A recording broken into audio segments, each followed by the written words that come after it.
আসসালামু আলাইকুম সবাইকে, কেমন আছেন সবাই? আশা করছি ভালো আছেন। আলহামদুলিল্লাহ আমরাও ভালো আছি। আজ রন্ধন বিলাসী রান্না করছি মুরগির মাংস ভুনা। তো প্রথমেই প্যানে তেল দিয়ে এখন পেঁয়াজ আর আস্ত মশলা ভেজে নিচ্ছে। পেঁয়াজ বাদামি রং ধারণ করলে এতে আদা রসুন বাটা দিয়ে দিবে। আদা রসুন বাটা দেওয়া হয়ে গেলে এতে এখন হলুদের গুঁড়া, মরিচের গুঁড়া দিয়ে দিবে। মশলা দিয়ে এখন পানি দিয়ে ভেজে নেবে। এখন এতে ধনিয়ার গুঁড়া, জিরার গুঁড়া, গরম মশলা গুঁড়া দিয়ে দিবে।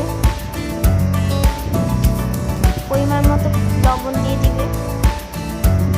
এখন মশলাটাকে ভালোভাবে কষাতে হবে।